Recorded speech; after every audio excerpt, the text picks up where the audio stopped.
छब्बीस सितंबर को पीएम मोदी करेंगे श्रीलंकाई पीएम से बात। फेसबुक पर जारी समन पर सुप्रीम कोर्ट ने लगाई रोक। मॉनसून सत्र अनिश्चितकाल के लिए स्थगित। बिहार में महागठबंधन में टूट। 25 सितंबर को किसानों का देश भर में चक्का जाम।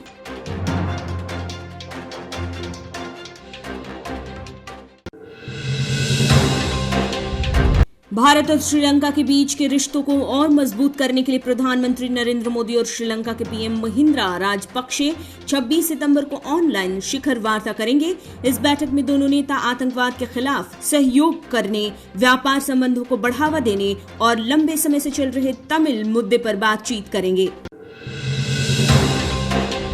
दिल्ली विधानसभा की कमेटी ने दिल्ली हिंसा के दौरान भड़काऊ सामग्री पर रोक लगाने में फेसबुक के असफल रहने को लेकर फेसबुक के वाइस प्रेसिडेंट अजित मोहन के खिलाफ समन जारी किया था, लेकिन सुप्रीम कोर्ट ने अजित मोहन के खिलाफ 15 अक्टूबर तक कोई दंडात्मक कार्रवाई नहीं किए जाने का आदेश दिया है। बता दें कि विपक्ष लगातार फेसबुक पर भड़काऊ भाषण को बढ़ावा देने का आरोप लगा रहा है।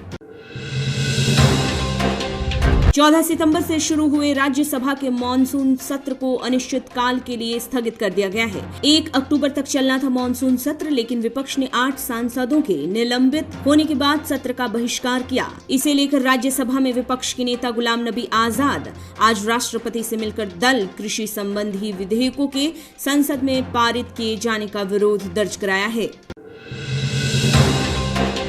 बिहार में विधानसभा चुनाव से पहले महागठबंधन में टूट पड़ सकती है। जीतन राम मांझी के बाद अब RLSP अध्यक्ष उपेंद्र कुशवाहा महागठबंधन छोड़ सकते हैं। सीटों के बंटवारे को लेकर उपेंद्र कुशवाहा काफी नाराज हैं। बता दें कि साल 2019 में ही कुशवाहा NDA से अलग होकर महागठबंधन में शामिल हुए थे।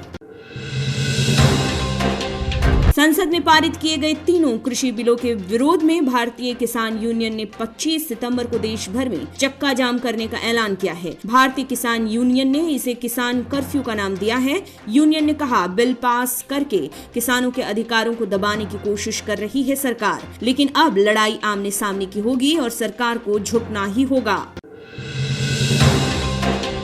सऊदी अरब ने भारत से आने और भारत जाने की यात्रा पर रोक लगा दी है। हालांकि रोक की अवधि को लेकर कोई घोषणा नहीं हुई है। भारत में कोरोना के बढ़ते मामलों को देखते हुए अरब ने ये फैसला लिया है। अरब से अर्जेंटीना और ब्राजील पर आवागमन को लेकर रोक लगा दी है।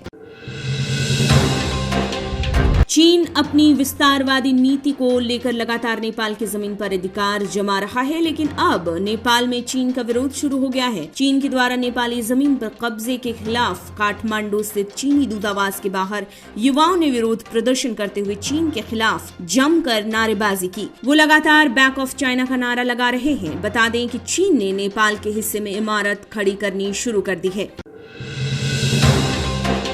पाकिस्तान में बढ़ते आतंकवाद को लेकर अमेरिकी संसद में पाकिस्तान को करारी फटकार लगाई गई है। पाकिस्तान में अमेरिका के अगले राजदूत बनने के लिए नामित अमेरिकी राजनयिक विलियम टॉड ने कहा कि पाकिस्तान को आतंकवाद के खिलाफ सही और जिम्मेदार कार्रवाई करनी चाहिए।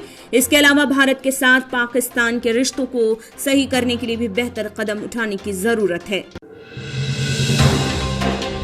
रूस में कोरोना वायरस की वैक्सीन तैयार किए जाने की घोषणा के बाद रूस से कई देश वैक्सीन को लेकर सौदा कर रहे हैं, लेकिन रूस के राष्ट्रपति व्लादिमीर पुतिन ने संयुक्त राष्ट्र संघ के कर्मचारियों को मुफ्त में वैक्सीन देने की पेशकश की है। पुतिन ने कहा कि वो रूस संयुक्त राष्ट्र संघ को महामारी से लड़ने के लिए सभी तरह की मदद करने को तैयार है।